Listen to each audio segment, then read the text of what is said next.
नमस्कार दोस्तों, स्वागत है आपका ओनली न्यूज 24x7 में।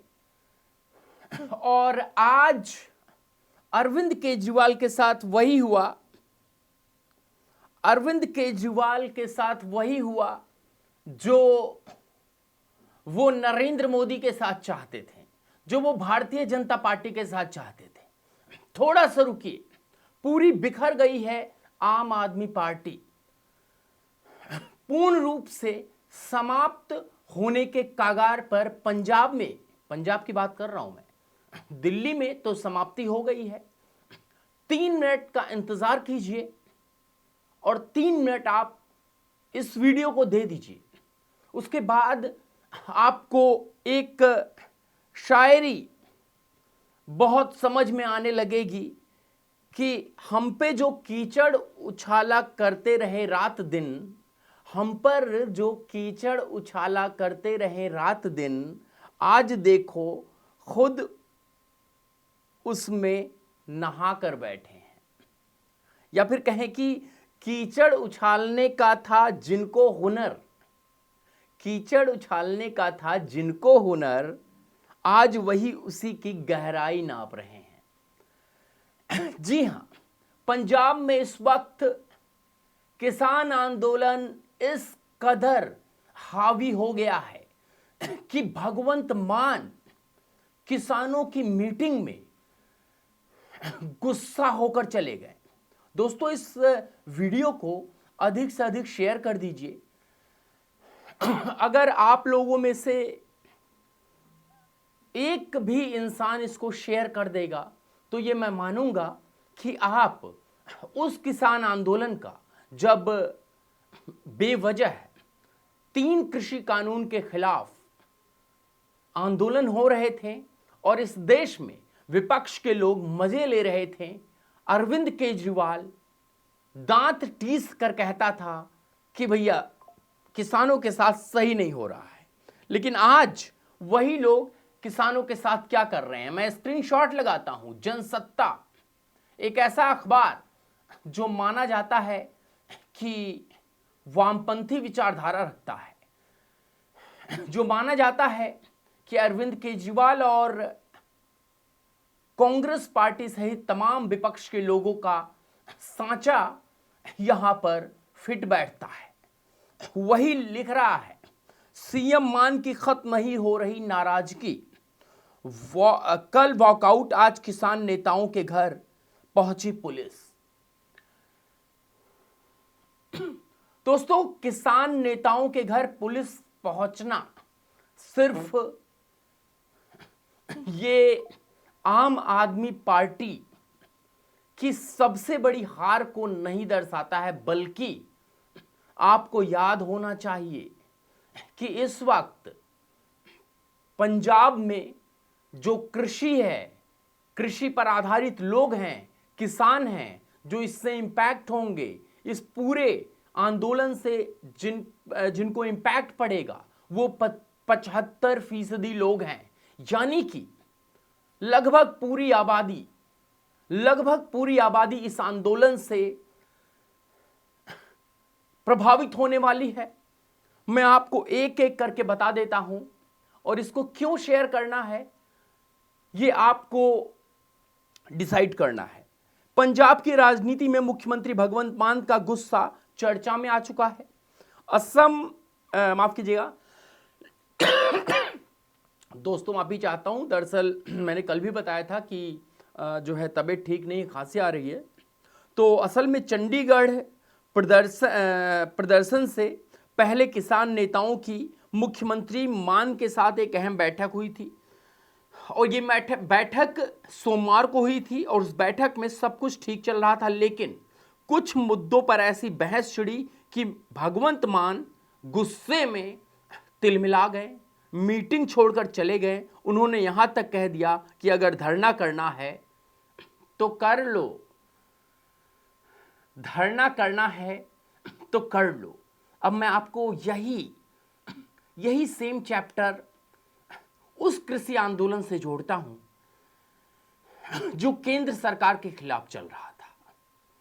जरा सोचिए कि हमारे देश का मीडिया हमारे देश का सोशल मीडिया, वो तंत्र, अजीत अंजुम, रवीश कुमार, ध्रुव राठी, ये लोग उस समय क्या करते अगर भारत के कृषि मंत्री किसानों के मीटिंग से गुस्सा होकर चले जाते और कहते जो करना है कर लो, धरना देना है धर दे लो, हम तुम्हारी बात नहीं मानेंगे। क्या देश में यही माहौल होता? चलिए मान लेते हैं वो नेशनल मुद्दा था। अगर यही चीज उत्तर प्रदेश में होती और योगी आदित्यनाथ सीएम रहते हुए ये कह देते किसानों को कि जो करना है कर लो, और गुस्से से तिलमिलाकर निकल जाते, ये मीडिया में खबर बाहर भी आ जाती, तो उसके बाद क्या होता? उसके बाद हमारी टीवी मीडिया किस तरह की प्रोपेगेंडा करती नजर आती? हालांकि वो प्रोपेगेंडा नहीं होता, वो होना चाहिए था, लेकिन सवाल उठता है कि आज क्यों चुप है? आज अजीत अंजुम चुप क्यों है? आज ध्रुव राठी चुप क्यों बैठा है? आज रवीश कुमार के मुंह में दही क्यों जमी है? अगर मैं इस खबर को कर रहा हूं दोस्तों, तो मैं गोदी मीडिया हो जाऊंगा। क्यों? क्योंकि मैं भगवंत मान पर सवाल खड़े कर रहा हूं, और हो सकता है ये सब कुछ सोची समझी साजिश हो सकता है अरविंद केजरीवाल भगवंत मान का इस्तीफा लेना चाह रहे हो, उनके पास कोई ऑप्शन नहीं बचा हो और ये चाह रहे हो कि साहब भगवंत मान इस तरह से गुस्से में जाएंगे। एक आरोप होगा कि पंजाब में 75% किसान ही हैं जो वोटर हैं, और भगवंत मान को ऐसा नहीं करना चाहिए था, तो भगवंत मान इस पर इस्तीफा दे दें। खैर ये तो छोड़ दीजिए। कहते हैं नरेंद्र मोदी तानाशाह है, कहते हैं योगी आदित्यनाथ फरमान जारी करते हैं। अब मैं आपको एक खबर बता देता हूं। मैं विजुअल्स नहीं चला सकता हूं, यूट्यूब की अपनी एक गाइडलाइंस है, कॉपीराइट का इश्यू होता है, आप सब समझदार हैं। तो दोस्तों, जिन जिन नेताओं ने अरविंद केजरीवाल के खिलाफ, भगवंत मान के खिलाफ ये ठाना है कि भैया हम धरना करेंगे, अगर आप नहीं मानेंगे तो हमें धरना करने पर विवश होना पड़ेगा, उनके घर पंजाब की पुलिस पहुंच गई। सीसीटीवी कैमरे में साफ पंजाब पुलिस की एक फौज किसान जो करने वाले हैं आंदोलन, उनके बाथरूमों में घुसकर चेकिंग कर रही है। इसको तानाशाही नहीं कहेंगे। अब आप मुझे गोदी मीडिया कह लीजिए या फिर कुछ भी कह लीजिए, अगर आप, मैं फिर कहूंगा, मैं हमेशा लगभग कहता ही हूं, अगर आप किसी भी पार्टी के सपोर्टर हैं, आप आम आदमी पार्टी के सपोर्टर हैं, सपा के हैं, बसपा के हैं, बीजेपी के हैं, कांग्रेस के हैं, लेकिन क्या आपको एक तरफ जब केंद्र सरकार झुक रही थी, 1 मीटिंग, 2 मीटिंग, 3 मीटिंग, 4 मीटिंग, कई मीटिंगें कर रही थी और कह रही थी कि मान जाइए, आप ही जनता हैं, आप ही जनार्दन हैं, हम आपके कदमों में हैं, मान जाइए, लेकिन किसान नहीं माने। और एक अच्छे कानून जो कि भारतीय कृषि को, भारत की अर्थव्यवस्था को 30 साल आगे ले जाता, उसको उत्तर प्रदेश में चुनाव था और भारतीय जनता पार्टी को लग रहा था अगर हमने कृषि कानून को वापस लिया, नहीं लिया, तो उत्तर प्रदेश में इसका बहुत बड़ा इम्पैक्ट पड़ेगा और हमारे हाथ से उत्तर प्रदेश की सत्ता चली जाएगी। और अगर उत्तर प्रदेश की सत्ता चली जाती है तो आप ये समझ लीजिए आने वाले समय में इस देश का बंटा धार होना तय है। दोस्तों, किसानों ने क्या बोला है वो भी सुन लीजिए। किसान नेता दावा कर रहे हैं कि सीएम मान ने लोकतंत्र में भी धरना करने का अधिकार नहीं दिया। यह कैसा लोकतंत्र है, ये किसान कह रहे हैं। उन्होंने कहा कि पिछले 3 सालों में उनकी सरकार ने अपना कोई वायदा पूरा नहीं किया, यानी कि भगवंत मान की सरकार ने कोई वायदा पूरा नहीं किया। किसान परेशान हैं, ड्रग्स बड़ी समस्या है, लेकिन दिल्ली हार का बदला पंजाब में निकाला जा रहा है। किसान नेताओं को ऐसा भी लगने लगा कि कांग्रेस और बादल परिवार भी इस मामले में किसानों का साथ नहीं दे रहा। समझिए, वही कांग्रेस जो आम आदमी पार्टी के साथ इंडी गठबंधन में है या कहें सर्वे सर्वा है, वो भी बी टीम बनी हुई है आम आदमी पार्टी की। भले कहते हैं कि दिल्ली में लड़े।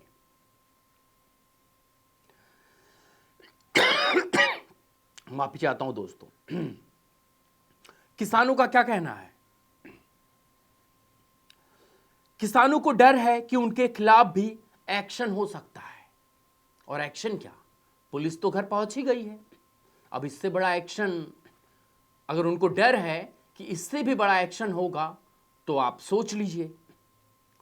फरीदकोट में कौमी किसान यूनियन के प्रांतीय प्रधान बिंदर सिंह गोलेवाल समेत 15 किसानों को हिरासत में लिया गया। और जो मीडिया रिपोर्ट्स आ रही हैं वो उसकी पुष्टि भी कर रही हैं। किसानों की नाराजगी इसके भी ऊपर है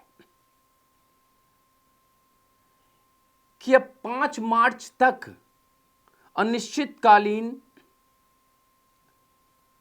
धरने पर जो है किसान जाने वाले थे, उसका क्या होगा? क्या लोकतंत्र को वाकई पंजाब में कुचल दिया जाएगा? किसानों का दावा है कि सरकार उनकी मांग नहीं मान रही।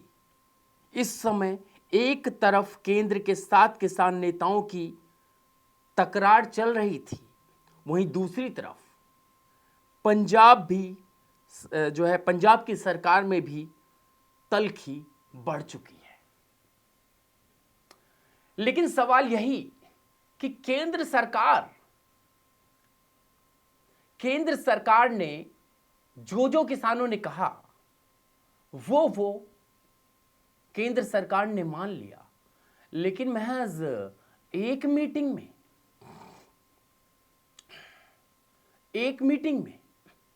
सिर्फ एक मीटिंग में भगवंत मान इस तरह से गुस्सा हुए। भगवंत मान अपने आप को नहीं संभाल पाए, उन्होंने महज एक मीटिंग में आपा खो दिया। इसे क्या कहेंगे? क्या ये केजरीवाल की तानाशाही नहीं है? इस पर अरविंद केजरीवाल का एक भी ट्वीट नहीं आया। जब भारत में बड़े स्तर पर किसान आंदोलन चल रहे थे, उस वक्त नरेंद्र मोदी, जो कि देश के सर्वे सर्वा हैं, वो भी समयानुसार ट्वीट किया करते थे। वो बताते थे कि भाई किसानों को जो समस्या है हम उनके साथ खड़े हैं, हम उनसे बात करने के लिए तैयार हैं। कृषि मंत्री बाकायदा आते थे और कहते थे कि हम किसानों के साथ खड़े हैं, लेकिन एक ही मीटिंग में किसानों के साथ ऐसा क्या हुआ कि किसान तो भड़के ही, उससे ज्यादा सीएम भगवंत मान भड़क गए। और तो और पुलिस अपने हाथ में है, नौसिखिया सीएम है, नौसिखिया पार्टी का सर्वे सर्वा अरविंद केजरीवाल हैं, जो कि पुलिस भेज दे रहे हैं। कहते थे दिल्ली पुलिस हमारे हाथ में दे दो तो हम सब सुधार देंगे। वही पंजाब पुलिस अब राज्य के बाहर उत्तर प्रदेश में आती है, पत्रकारों को गिरफ्तार करती है, माफ कीजिएगा, गिरफ्तार करने की कोशिश करती है। वो बात अलग है कि योगी आदित्यनाथ ऐसा होने नहीं देते। आप भी सोच रहे होंगे मैं कहां बात कर रहा था और कहां आ गया।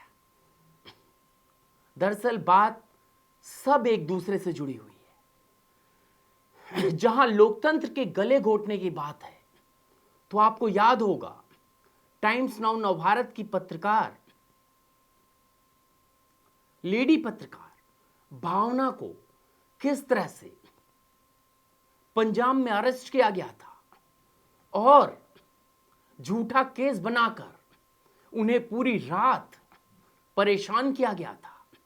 बाथरूम जाने के लिए भी यह कहा गया था कि खुले में दरवाजा रहेगा, उसके बाद तुम बाथरूम जाओ। एक लेडी के साथ इस तरह का अत्याचार किया। दिल्ली की महिलाओं ने, दिल्ली की जनता ने अरविंद केजरीवाल को जवाब दे दिया और बता दिया कि अगर इस तरह की तानाशाही करोगे, दिल्ली के मालिक बनने की कोशिश करोगे, तो तुम्हारा यही हश्र करेंगे।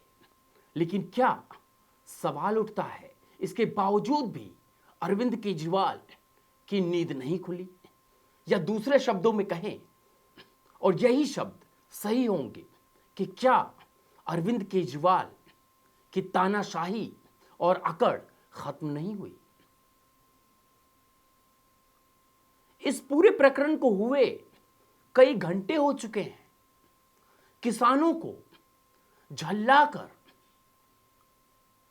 भगाने को कई घंटे हो चुके हैं। सीएम भगवंत मान गुस्से में बाहर आए, इसको कई घंटे हो चुके हैं। अरविंद केजरीवाल बाहर तो आ नहीं रहे, एक ट्वीट भी नहीं कर सकते। अरविंद केजरीवाल की पार्टी का कोई भी नेता एक ट्वीट नहीं कर सकता, बता नहीं सकता, या फिर प्लान भी वही तैयार है, भगवंत मान को किनारे करके कोई और सीएम बनाना है। अगर अरविंद केजरीवाल को दिल्ली में जहां भी बैठे हैं, जिस कुर्सी पर भी बैठे हैं, आम आदमी के पार्टी के संयोजक, उस कुर्सी से उठकर एक गैर पंजाबी सीएम बनने की चाह उनकी है, तो ये तो पॉलिटिकल पंडितों के हिसाब से और पंजाब के इतिहास के हिसाब से कहीं से सही नहीं होगा। खैर, अगर ये है भी, तो क्या अरविंद केजरीवाल ये सब कुछ जानबूझकर कर रहे हैं, केवल सीएम पद पाने के लिए? कहते हैं कि अरविंद केजरीवाल ने ऐसे ऐसे प्रैक्टिकल किए हैं, ऐसे ऐसे प्रयोगात्मक राजनीति में किए हैं जो सफल हो गए। क्या अरविंद केजरीवाल ये समझ रहे हैं कि आने वाले समय में ये प्रैक्टिकल, ये प्रयोगात्मक जो राजनीतिक गणित है, ये भी सही होने वाला है? क्या ये सोच रहे हैं कि मैं सीएम बनूंगा और मैं पंजाब के लोगों को ये विश्वास दिला पाऊंगा कि एक गैर सरदार भी सीएम बन सकता है, पंजाब का काम कर सकता है? खैर छोड़िए, इस पर हम जाएंगे तो बहुत लंबा खिंच जाएगा। दोस्तों, आज जो पंजाब के किसानों के साथ हुआ, वो आम आदमी पार्टी के अंत की, जो जैसे कहते हैं ना कि ताबूत में आखिरी कील साबित होगा, वही हुआ। क्योंकि फिर मैं आपको बता दूं, पंजाब में 75% किसान हैं, किसान पर आधारित हैं, और जो किसान अपनी मांगे लेकर आ रहे हैं, वो किसान ये कह रहे हैं कि 3 साल में अरविंद केजरीवाल ने कुछ नहीं किया। दोस्तों, इस खबर को अपने दोस्तों, मित्रों के साथ जरूर शेयर कीजिए, ट्वीट कर सकते हैं तो ट्वीट कीजिए, व्हाट्सअप कर सकते हैं तो व्हाट्सअप कीजिए। नंबर नीचे मेरा चल रहा है 9717458653। अगर आपको लगता है कि मैं देश हित का कार्य कर रहा हूं तो कृपया करके कुछ धनराशि हमें जरूर भेजिए, हमें जरूर मजबूत कीजिए। बहुत बहुत धन्यवाद।